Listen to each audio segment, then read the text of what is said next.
Have you ever had a moment where you finally stood up and the whole room went quiet? Not because they admired you, but because they didn't expect someone like you to speak. Emily Reeves was just a small-town waitress, juggling double shifts and a fading hope that life could still change.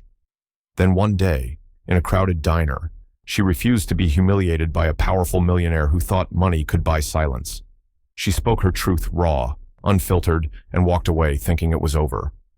But the next morning, a mysterious black card arrived with her name on it.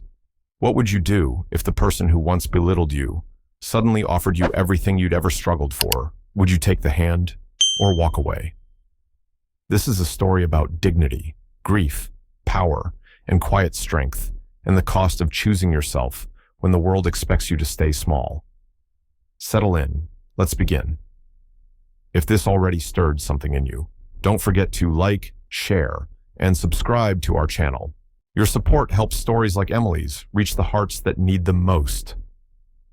The morning light in Fallow Creek always had a way of creeping in gently, like it didn't want to wake the town too abruptly. At the Red Oak Diner, it filtered through the dusty front windows and long, slanted beams that made the scuffed linoleum floors look warmer than they really were. It was a quiet kind of place, the kind where regulars had their usual, and the jukebox hadn't played anything newer than 1992.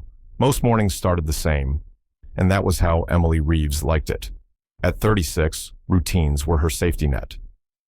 She pulled into the diner's gravel lot just after 6:15 a.m., the familiar rattle of her old Chevy echoing like clockwork.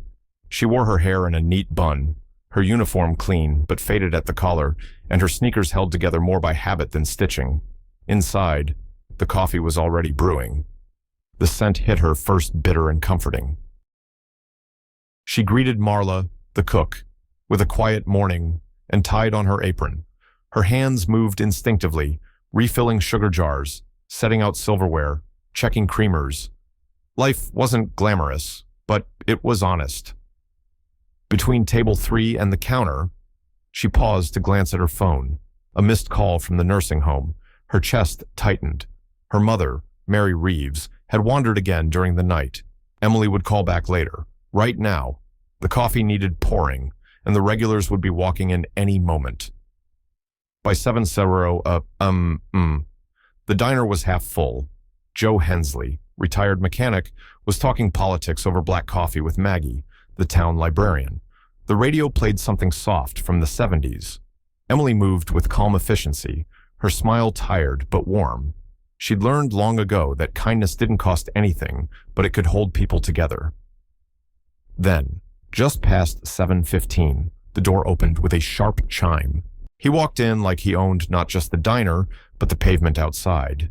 2, tall, dark navy suit, Italian leather shoes, Thomas Granger. Emily didn't know his name then, but she knew the type. Too polished, too perfect, and not the kind of man who usually wandered into a small-town diner on a Monday morning. He looked around like he'd just stepped into a relic. She approached with her usual courtesy. "Morning, sir. You can take any open booth. Want some coffee to start?" He didn't answer immediately. Instead, he looked her over not with interest, but calculation. "I'll sit there," he said, motioning vaguely toward the corner booth. "And yes, coffee. As hot as possible. I hate being disappointed first thing in the morning." There was no please, no smile, no hint of appreciation. Emily brought the pot to him, poured silently, and placed a menu in front of him. "Let me know when you're ready." She turned to walk away. "Actually," he called after her, "I'll have 2 eggs scrambled, bacon, toast, and don't mess up the eggs." She blinked. "We'll do our best." "You'd better," he said, not looking up. First impressions matter. That was the first crack in the air. Emily kept moving, keeping her smile in place. She'd handled rude customers before, but something about this man made the air feel heavier. 10 minutes later, the eggs arrived. He sent them back. Too dry. Second try. This time, too wet. Then he commented on the toast, then the bacon, then the booth's uncomfortable seating, and then loud enough for the nearby tables to hear he said, Places like this are why America's service economy is collapsing. Every fork in the room froze. Emily stood at the counter, her knuckles white on the edge of the register. Her chest was tight, her vision blurred for half a second. Don't say anything, she told herself. But then, she saw Joe's head drop.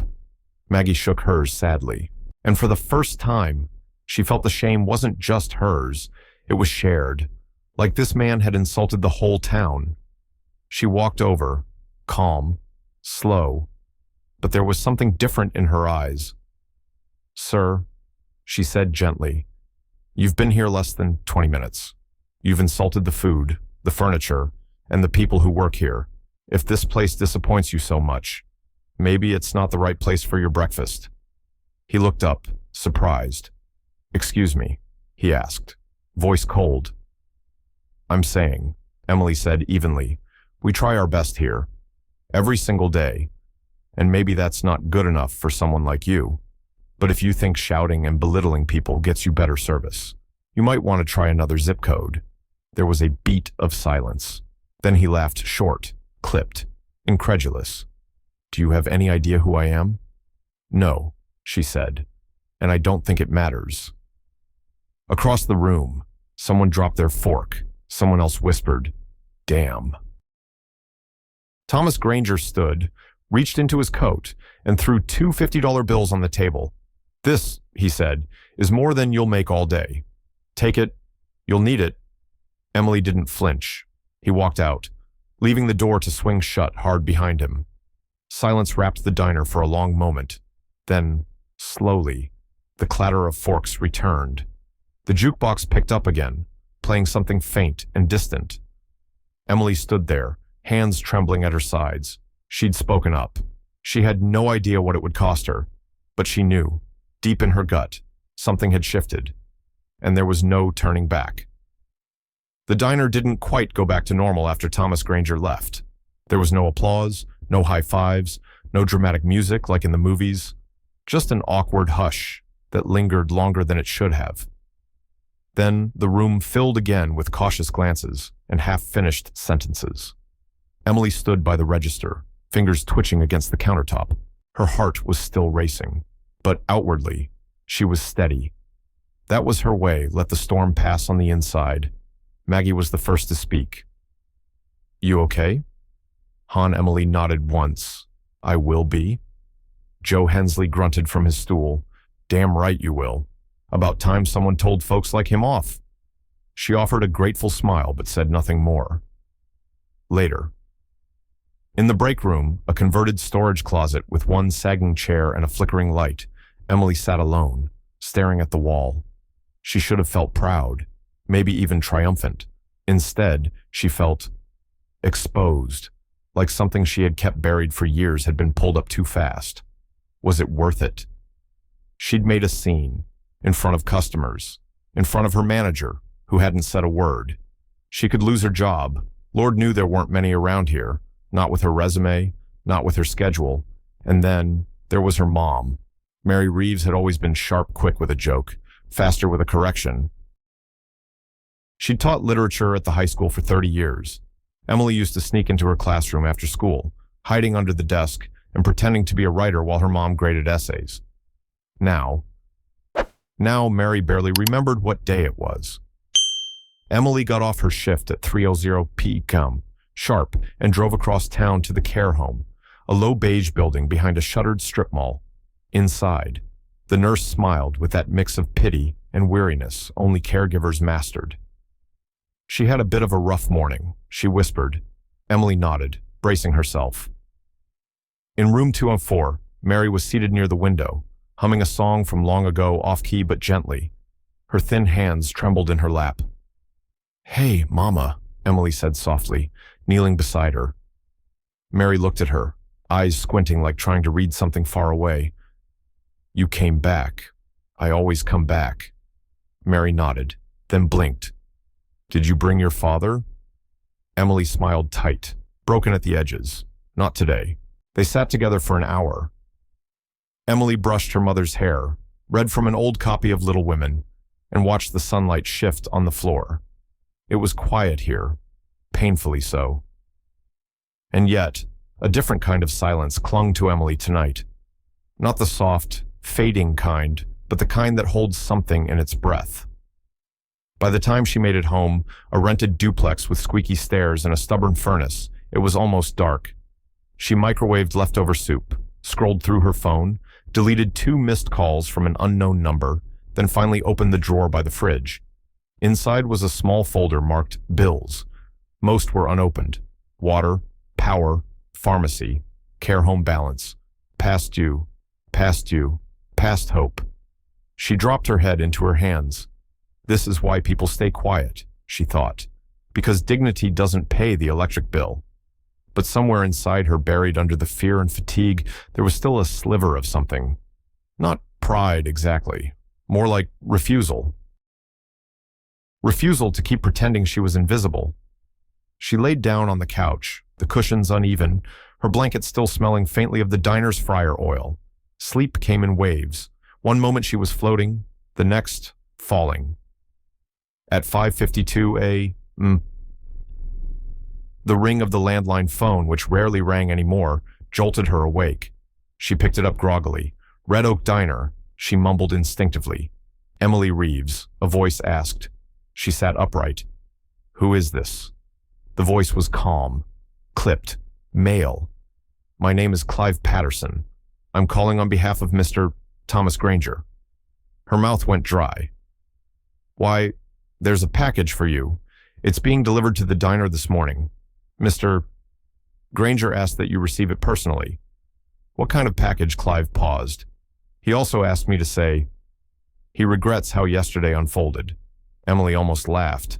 And he thinks, you might be worth a second conversation.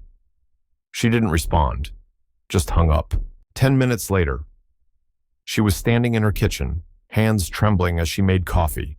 She spilled the grounds, burned her thumb, cursed softly. This made no sense at all, unless it wasn't a package. It was a trap, some twisted way to embarrass her, or worse, buy her silence. By 6:30, she was walking into the diner, the wind sharp against her cheeks. The regulars were already seated. Marla nodded from the kitchen. The radio was low, same old tune. Then, just as she was hanging up her coat, a courier stepped through the door. Young, uniformed, clipboard in hand. Delivery for Ms. Emily Reeves. She blinked. That's me. He handed over a black envelope. Heavy. No return address. Sealed with wax. The kind of envelope you don't get unless you've either won something or are in deep, deep trouble. The envelope sat on the counter like it didn't belong there. Too smooth, too heavy, too intentional. Emily Reeves stared at it for a long minute before touching it, half expecting it to vanish the moment her fingers brushed the surface. It didn't. It felt cold and strange in her hand, like holding something expensive you had no business touching. She slipped it open with her fingernail, careful not to tear the paper. Inside was a single black card, matte with gold lettering. No logo, just her name, Emily Reeves. And a smaller note, written in slanted script. Use it as needed. A conversation awaits. Should you wish it. TG. No explanation, no terms, no fine print, just 4 lines that carried more confusion than clarity. The card was unlike anything she'd ever seen. It wasn't a gift card or a credit card in any traditional sense. It had weight, like it held secrets, or power, or both. She turned it over in her hands. There were no numbers, just a microchip, and a symbol she didn't recognize, 2 interlocking rings, like an infinity sign turned sideways. A conversation awaits. What kind of conversation? Why her? By 7:45, she was standing behind the counter at the Red Oak Diner, moving mechanically through her shift. Her body was there. Her mind wasn't. When she poured coffee, she overfilled cups. When she took orders, she forgot them. Marla gave her a look from the kitchen that said, "You okay?"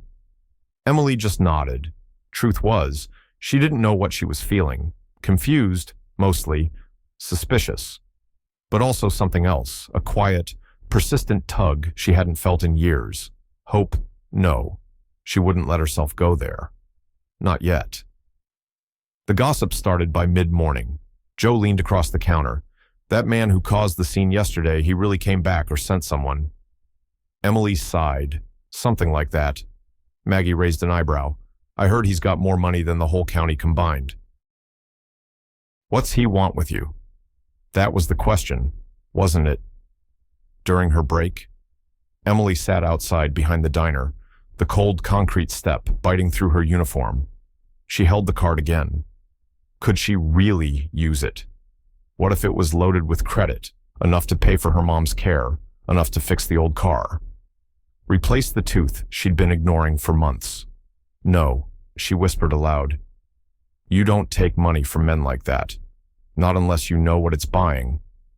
Still, she didn't throw the card away. She couldn't. That evening, back at home, she placed the black card on the kitchen table, like a guest she wasn't sure she wanted to invite in.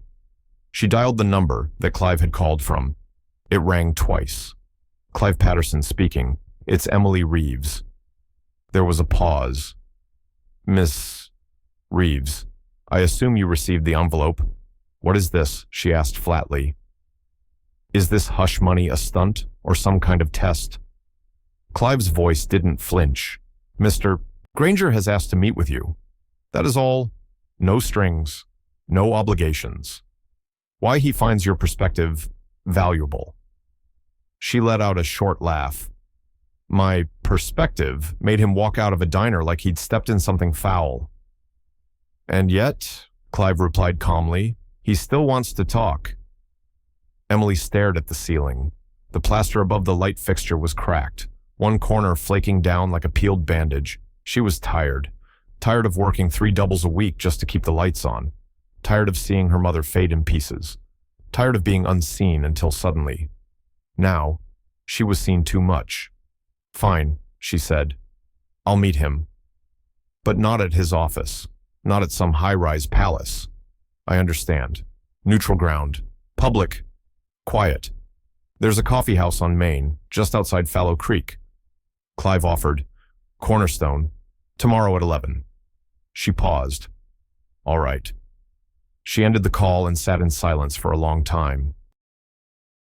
Then, without really thinking, she walked to her bedroom closet and reached for a blouse she hadn't worn in 2 years.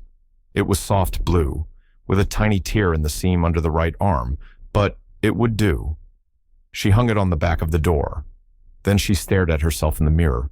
No makeup, worry lines deeper than she remembered, circles under her eyes. What are you doing? She whispered to her reflection. And for once, she didn't have an answer. That night, Emily sat at her mother's bedside. Mary was more lucid than usual, a rare moment of clarity that slipped in like a breeze. Your hair looks nice, Mary said softly, eyes brighter than they'd been in weeks. Emily smiled faintly. Thanks, Mama. You always had such fire in you, Mary murmured, her voice drifting. Don't let the world water it down. Emily pressed her lips together, emotions prickling her throat. She didn't know what tomorrow's meeting would bring. She didn't know what Thomas Granger really wanted. But she knew this much: she would walk in with her head high, and whatever power he thought he had, he wouldn't get it for free. The Cornerstone Coffee House wasn't fancy, but it tried. Inside, it smelled like cinnamon and ambition-reclaimed wood tables, local art on the walls, and soft jazz playing from overhead speakers. The kind of place where people held book clubs or interviews they weren't yet sure they deserved. Emily Reeves stepped through the front door at 10:55 a.m., 5 minutes early. She didn't wear makeup, didn't bring a purse, just her soft blue blouse, jeans that weren't frayed yet, and the black card tucked deep into her coat pocket like a piece of contraband. She scanned the room, and there he was, Thomas Granger, seated alone at a table near the window, wearing a charcoal gray coat over a steel blue shirt, no tie, no phone in hand. He wasn't scrolling or texting or pretending to read. Just sitting, as if the whole place were waiting on him, and somehow it was... He looked up. Their eyes met. He stood slowly, politely. Ms. Reeves. Mr. Granger, she replied, her tone neutral. He gestured toward the seat across from him. Please. She hesitated, then sat down. The table between them felt like more than wood. It felt like a challenge. A server approached. Coffee, she asked. Yes, thank you, Emily said. Thomas held up 2 fingers. Make it a pot. The server nodded and disappeared. Thomas leaned forward slightly. I appreciate you coming. I haven't agreed to anything, Emily said. He nodded, as if that were exactly the answer he expected. Of course not. There was a moment of silence, not awkward, just measured. She studied him. He looked tired. Not in the way working people look tired, but like someone who hadn't been told no in a long time and was finally starting to feel the cracks from it. Why me? She asked plainly. His eyes narrowed slightly. Because you told me the truth. That doesn't happen often. I didn't tell you anything you didn't already know. But you said it out loud, he said. In front of people, without fear. Emily raised an eyebrow. Oh, I was afraid. Still am. I've got bills I can't pay and a mother who barely remembers me. You don't get to romanticize what I did. Thomas tilted his head, considering. Fair. The coffee arrived. The server poured them each a cup and left without a word. Thomas took a sip. So did Emily. I want to offer you something, he said carefully. An opportunity. I figured I'm launching a new venture, a restaurant group, multiple cities, multiple levels. But I don't want just another chain. I want something real, grounded, with soul. And you think I have soul? Emily asked, half skeptical. I think you have clarity, he said, and the courage to say what's broken before it costs everything. She exhaled slowly. Let me guess. You want me to consult? Be your working class mascot. Not a mascot. A lens, he corrected. She gave a soft, humorless laugh. You say that like I'm not a person? Thomas paused. There was a flicker in his expression. Not guilt, exactly, but maybe something like recognition. I know what it sounds like, he said, but I'm not here to insult you. I'm here to ask if you'd consider helping shape something from the ground up. I'll pay you fairly. I'll respect your time. You'll be free to walk away at any point. She stared at him. You humiliated me, Mr. Granger, in my place of work, in front of my neighbors. What makes you think I'd want to help you build anything? Thomas folded his hands. Because you didn't just call me out. You exposed a hole in my own thinking. You reminded me of something I forgot. Emily studied him. People don't change in one night, she said.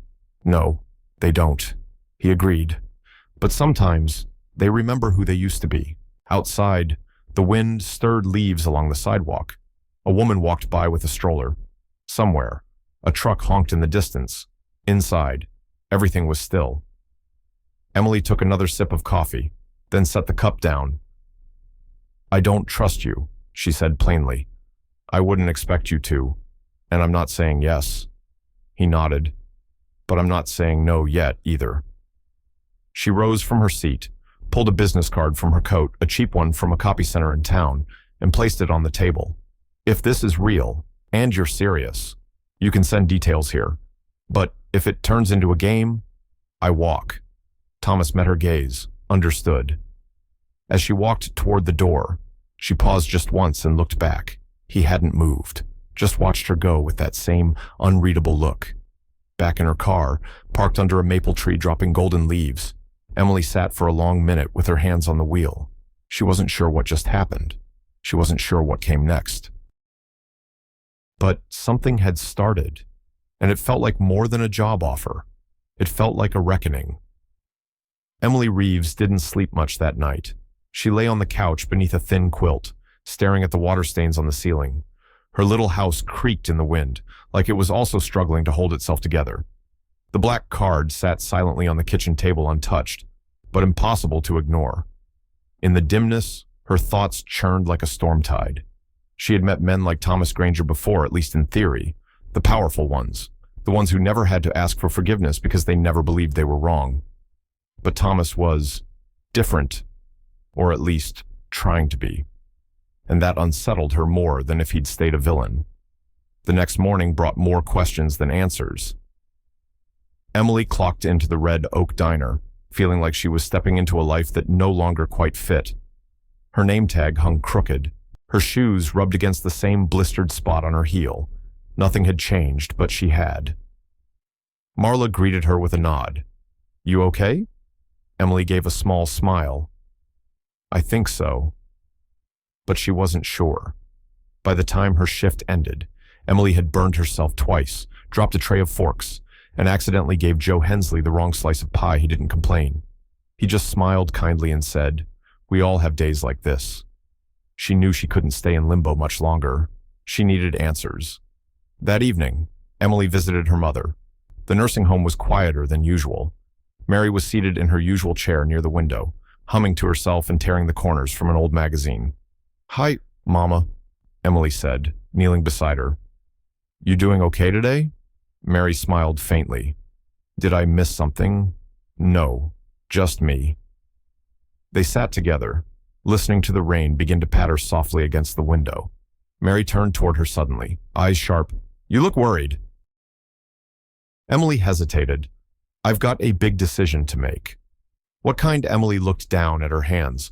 "Someone offered me a way out of all this, but I don't know if it's real or if it'll cost more than it gives." Mary studied her for a long time. "When I married your father," she said slowly, "we had $30 between us. He wanted to go to trade school. I had a teaching certificate and no job. We took a chance anyway." Emily's throat tightened. "And was it worth it?" Mary smiled again, far away. "But warm. Even the hard roads gave me you." Later, at home. Emily sat in silence as the refrigerator hummed in the background. The black card was still on the table. She picked it up, just to feel its weight again. Could she use it? Would that mean she was selling herself out? Would it mean she was being smart or desperate? She thought about her mother's monthly bills, about the long list of medications that insurance didn't cover, about her own cracked molar, the car that stalled when it rained, and the draft that crept in under her bedroom window each night. Then, she thought about the look on Thomas Granger's face when he said, "Sometimes, people remember who they used to be. What if this wasn't about money? What if it was about meaning?" At 10:15 p.m., Emily made a decision. She pulled on her jacket, grabbed her keys, and drove to the only department store in town still open late. The parking lot was nearly empty, the fluorescent lights buzzing overhead like a tired sigh. Inside, she found the coats section. Her mother's jacket, the one she wore daily, had missing buttons and frayed sleeves. She'd sewn patches over the lining twice. Emily ran her fingers along the racks, looking for something warm, soft, simple. Finally, she picked a navy wool coat with deep pockets and a quiet dignity about it. At the register, the cashier looked half asleep. Emily handed over the black card. The machine processed for a moment, then approved, no questions asked. She exhaled slowly, folding the receipt into her pocket, back at home.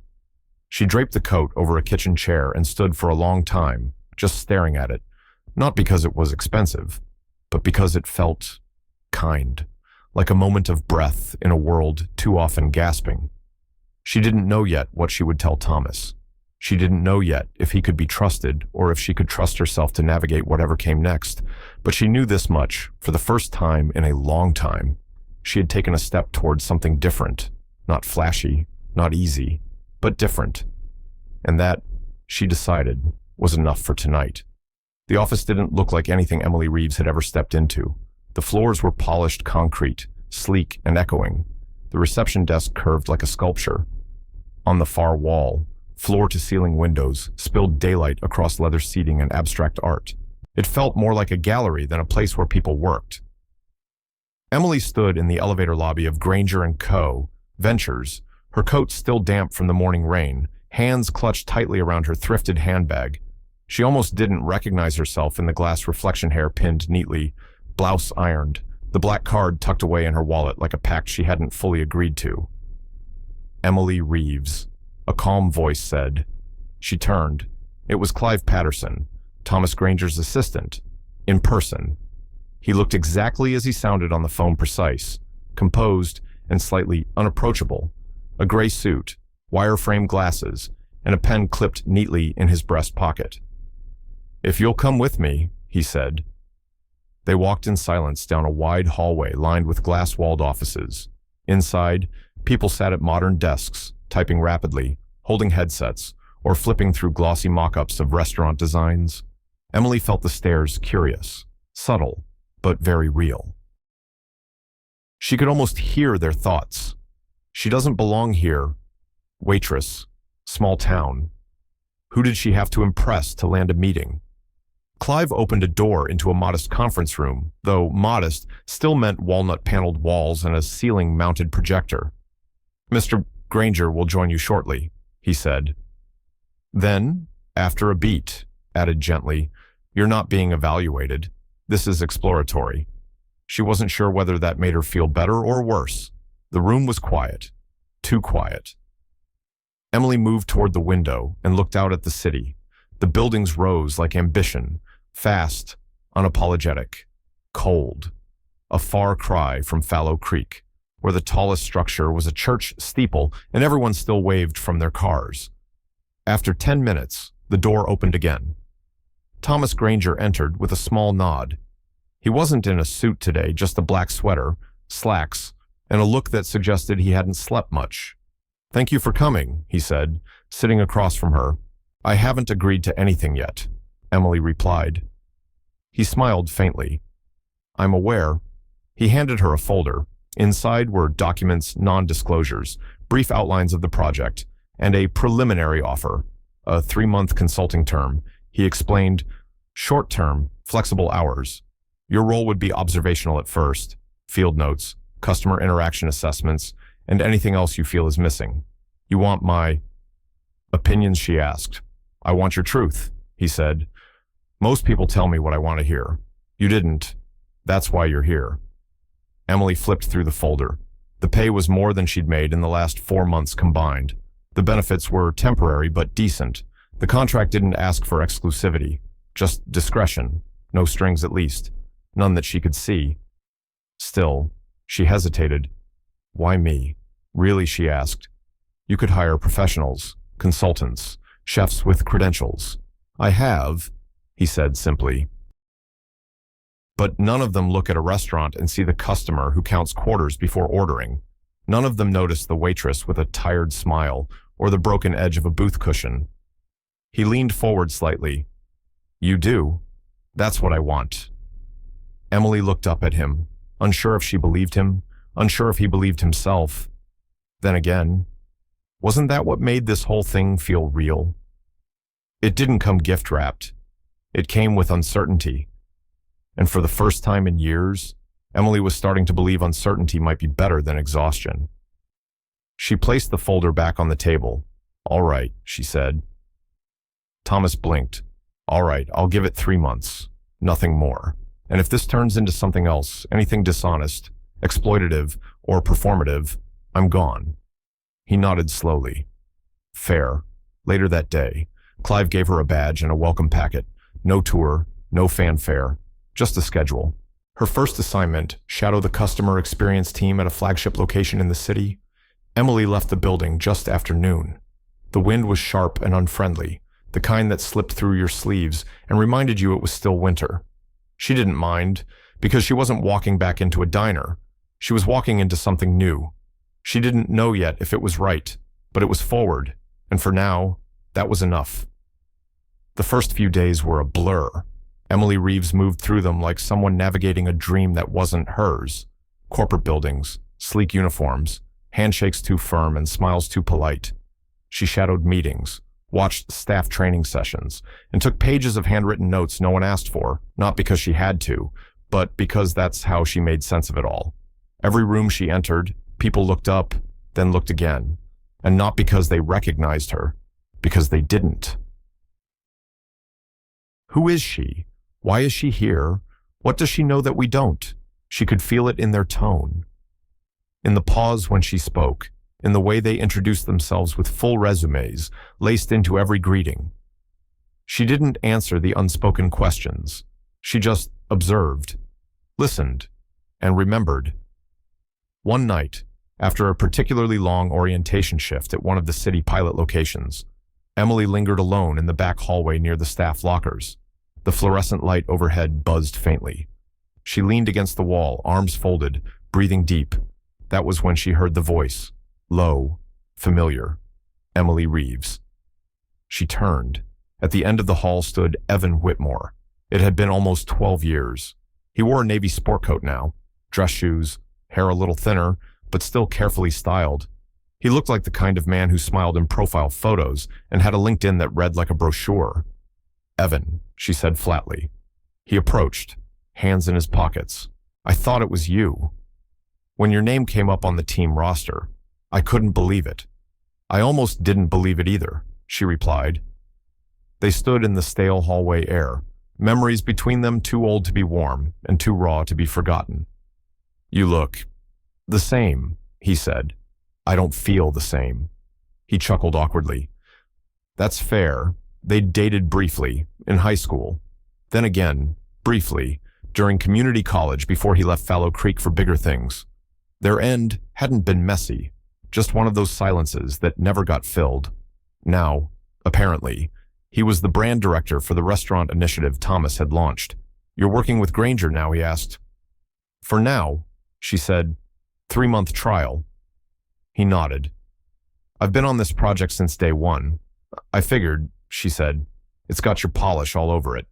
He raised an eyebrow. "That a compliment?" "Depends on the day." There was a beat. "You look tired," he said gently. "I am." He paused. "Listen, I'm glad you're here, but just be careful." "Okay." Her eyes narrowed. "Careful of what?" "Of expectations," he replied. "Of how fast things move here, and how fast they turn." She heard the warning beneath the words. Not mean, not cruel, but not entirely kind either. She straightened her spine. "Thanks. But I've handled worse than corporate egos and espresso machines." Evan smiled faintly. "That's the Emily I remember. That night, back at her apartment. She sat at the tiny kitchen table staring at her notes.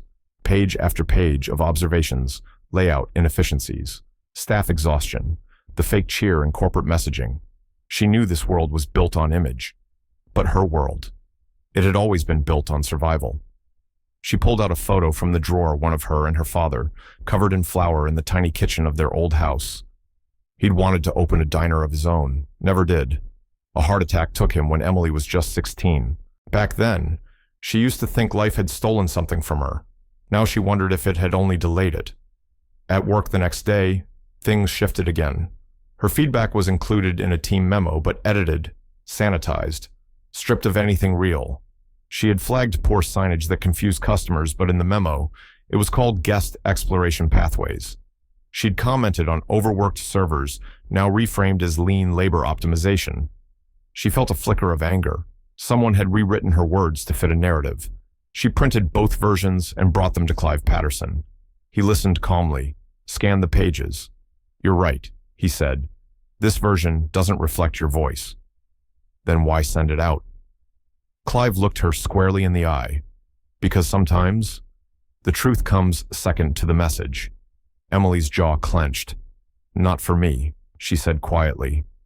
He gave a faint nod. "That's why you're here." But the damage was done. She knew now not everyone in that building wanted her perspective. Some wanted her to be decorative honesty. But Emily Reeves didn't know how to fake it. She never had, and she wasn't about to start now. By the end of her 3rd week in the project, Emily Reeves felt the cracks forming. The meetings were faster, the decisions colder. What had started as observational consulting quickly turned into a game of translation. Her raw, honest feedback edited into corporate gloss. What she called rushed service. They called high turnover efficiency. What she called emotional burnout. They labeled team optimization fatigue. It wasn't just the words. It was the truth beneath them being rewritten. And Emily wasn't sure how long she could keep watching it happen. It didn't help that the tension with Evan Whitmore had thickened. He rarely spoke to her now, unless it was in front of others. And when he did, It was all curated charm, great input. We'll circle back. Love the passion. Every sentence felt like a dismissal wrapped in professional wrapping paper. She caught him once in a hallway, voice low, clearly irritated with someone on a call. She's a wild card, he said. I know she means well, but this isn't a community center, it's a brand. She didn't confront him, not yet, because something bigger had just hit. That night, the nursing home called. Her mother, Mary Reeves, had suffered a fall. Not serious, they assured her. No fractures, but she's disoriented and frightened. Emily didn't wait. She drove through the rain, past midnight streets, heart pounding the whole way. When she arrived, Mary was lying in bed, a bruise forming near her temple, whispering to someone who wasn't there. Emily sat beside her, brushing her hair gently back, whispering, "It's okay. I'm here now." Mary looked at her like through a fog. "Did I leave the stove on note for her, Mama?" Emily whispered. "Everything's fine. Just rest." But nothing felt fine. And that night, as the sky began to pale toward morning, Emily sat slumped in the hallway chair outside room 204, her coat draped over her knees, a styrofoam cup of stale coffee in her hand. She didn't go to work the next day. She called Clive instead. His voice was calm, as always. "Take whatever time you need. I'll let Mr. Granger know." "No need," she replied flatly. "He probably won't notice." There was a pause. "Actually," Clive said, "he already asked about you." Emily didn't know what surprised her more, that Thomas noticed, or that she cared. Still, she couldn't bring herself to go back. Not yet. Instead, she stayed home, sat on her porch, watched the neighborhood kids ride rusty bikes, paid overdue bills with the temporary project paycheck that now felt like hush money. She thought about walking away, more than once. 3 days later, a car pulled up in front of her house. Not flashy. A charcoal gray hybrid. Clive stepped out, briefcase in hand. Emily met him at the door, arms crossed. "Did someone send you to check on me?" she asked. "Not exactly," he replied, "but I do have something to deliver." He handed her a thin envelope. Inside was a note, handwritten, firm, clean strokes. "I'm not blind to what's happening, and I'm not proud of how slow I've been to intervene. But I see your value. I need your honesty, and I'm willing to adjust the terms of this partnership if it keeps you in the room. Thomas." Under the note was a document, a revision of her role. New title: guest experience strategist, independent reporting line, direct input to Thomas, and a choice: continue or walk away, no penalty. Emily stood on her porch long after Clive left. The sun dipped below the rooftops, painting the sky in streaks of orange and regret. She held the note in her hand, read it again, and whispered, "Don't say things you won't back up." But she didn't tear it up, and she didn't throw it away. That night, as she sat at her kitchen table folding laundry, her phone buzzed, a text from Clive. "If you return, Thomas has asked to meet you privately. No boardrooms, no agenda, just coffee." Emily stared at the message for a long time, then typed back, "Tell him to bring the real version of himself. I'll bring the real version of me." The coffee shop Thomas chose wasn't flashy. It was small, tucked between a laundromat and a used bookstore, with chipped tables and mismatched mugs, a place where no one talked about margins or branding or performance metrics. Emily Reeves arrived 5 minutes early and found him already seated by the window, hands wrapped around a ceramic mug. She paused at the door for a beat, watching him not as a boss or a businessman, but as a man. He looked still, not waiting, not impatient, just present. She walked in. "Morning," she said, sitting down. "Thanks for coming." He replied, "I came because I don't like loose ends." He nodded, accepting that. A server came by and Emily ordered plain black coffee, no frills. They sat in silence until their drinks arrived. Then, without ceremony, Thomas spoke. "You were right about everything." Emily raised an eyebrow. "Be more specific." "I'm right about a lot." He smiled, tired, but real. "You were right about the edits, the language, the way the truth gets polished until it stops being true." She sipped her coffee. And you let it happen. I did, he said, because I've built a life around control, around shaping narratives, so I didn't have to sit in the mess. He looked at her, eyes steady. You make me sit in the mess. There was a long pause, not uncomfortable, just honest. Emily leaned back in her chair. So, what now? You going to change the whole company because a waitress told you your eggs were dry? He chuckled softly. Maybe not the whole company, but maybe how I lead it. She looked at him, curious despite herself. Why do you even care what I think? He didn't answer right away. Then, he said, because you remind me of someone I used to be scared of becoming. Emily blinked. What does that mean? My mother, he said, single mom, raised me while working night shifts at a hospital. She was quiet, but fierce. Never asked for help, never waited to be rescued. He paused. I spent my whole life trying to become the opposite, powerful, respected, above struggle, and somewhere along the way, I started looking down on the kind of person she was. Emily looked at him, eyes softer now. She sounds a lot like mine. He nodded. I think she would have liked you. They sat for a while, sipping coffee, letting old wounds air gently in the sunlight. Then Emily asked, What do you want from me? Thomas, honestly, not the polished version. He met her eyes. I want your perspective, not watered down, not reframed. I want you to keep telling me the parts people are too afraid to say. She hesitated. And if I say something that threatens your plans, then maybe my plans need to be threatened. That caught her off guard. She looked out the window. Across the street, a man in a hoodie was helping an elderly woman load groceries into a cab, a small kindness, unnoticed by most. She turned back to him. All right, she said. We'll try this again. But no middlemen, no edits. You want my input, you get all of it, even the messy parts. Thomas extended a hand. Deal. She didn't shake it right away. Instead, she asked quietly, Do you know what it's like to be invisible for years and then suddenly be seen, but only for what people can use you for? He lowered his hand. I think I'm starting to... She nodded. Then shook his hand. Firm, steady. No transaction, just truth. On her way out of the cafe, she paused by the counter and left a tip for the server. The same small gesture she used to see dismissed every day at the Red Oak Diner. As she stepped into the morning light, her phone buzzed. A message from Clive, new role update, approved. You'll report directly to Thomas starting Monday. Emily slipped the phone back into her pocket and smiled faintly to herself. This wasn't about moving up. It was about moving true. And for the first time in a long time, she felt like her feet were on solid ground.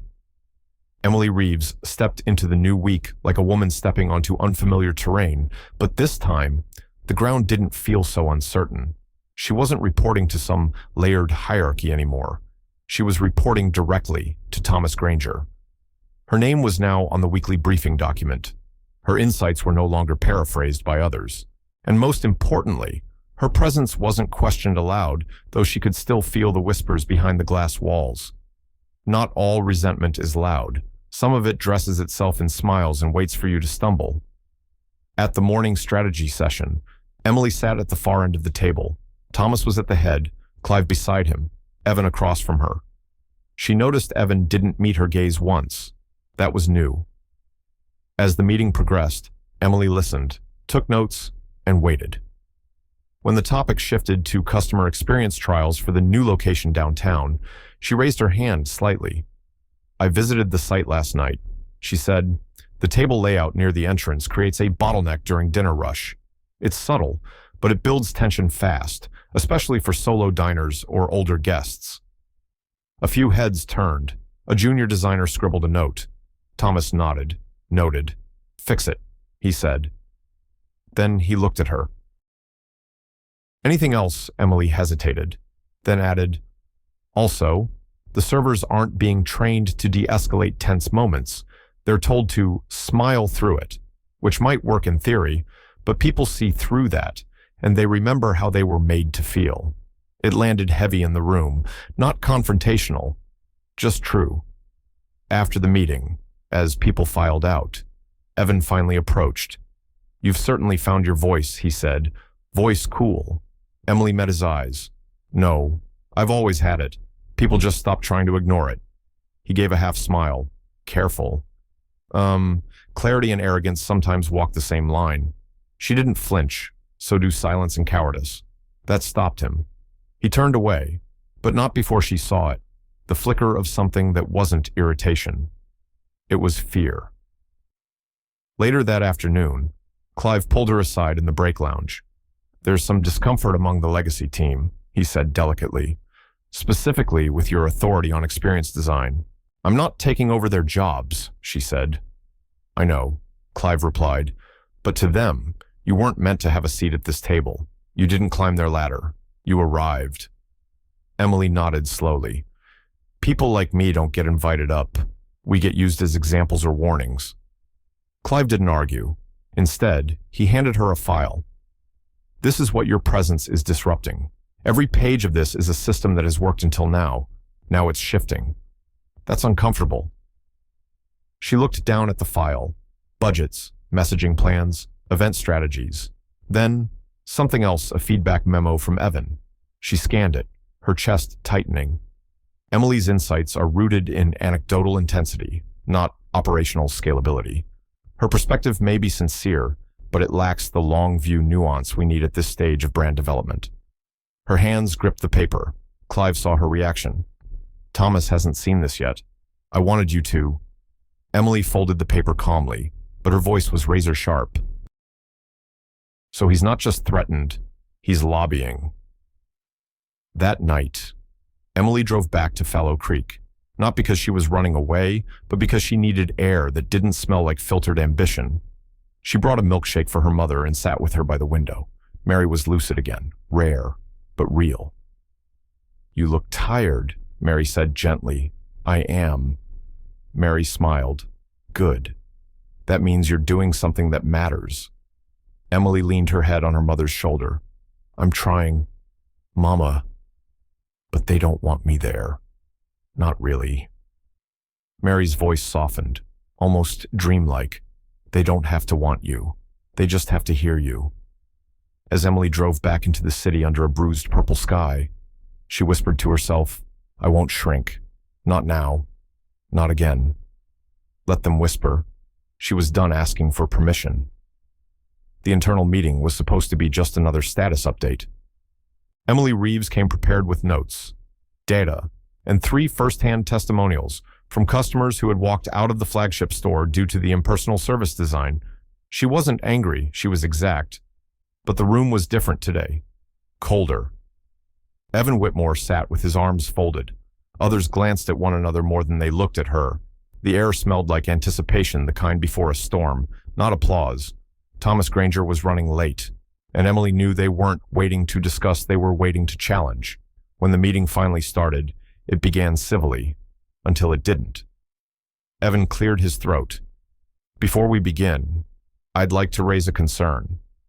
It's been brought to my attention that recent changes in direction have created confusion in our brand identity." Emily didn't respond right away. He continued. "Specifically, the shift toward anecdotal-based revisions over tested user modeling. I believe we're at risk of pivoting too far, too fast away from our core strategy," someone added. "There's been a noticeable dip in team cohesion," another chimed in, "and guests are reacting inconsistently to the messaging shift." Emily stayed calm. "Are we here to share concerns, or stage a polite coup?" The room stiffened. Evan looked at her, eyes sharp. "We're here because decisions have consequences, and so far, your influence hasn't proven measurable."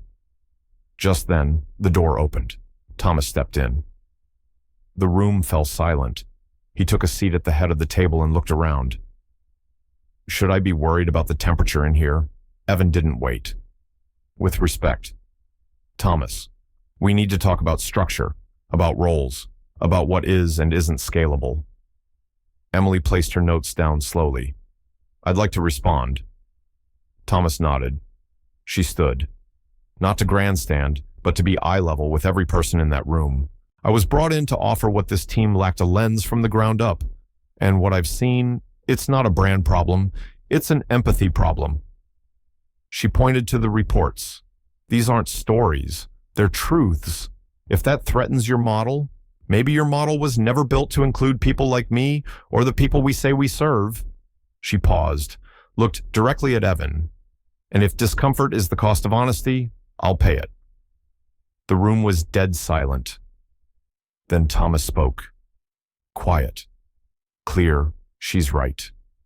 Evan's jaw tightened. So we abandon process for passion? No, Thomas replied.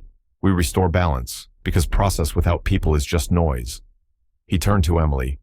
Your seat here is not temporary, and from this moment forward, your input will carry decision-making weight. There it was, a line drawn, and a reaction that followed. Evan stood, quietly collected his notes, and left the room. Others shifted. The room changed again, not fully in her favor, but no longer against her. Just reckoning. Later that evening, Thomas found Emily by the coffee machine. I'm sorry you had to stand alone in there, he said. She shook her head. I didn't stand alone. You showed up. He handed her a folder. Here's the rollout plan. I want you to lead the human experience sub-initiative. Full authority, budget included. Emily took the folder, eyes scanning the pages. It was real. So were the names, the approvals, the trust. That night, she returned to Fallow Creek again, not to escape, but to share the news. Her mother was dozing in the recliner, soft music playing in the background. Emily sat beside her, whispering, They tried to push me out, Mama, but I stayed.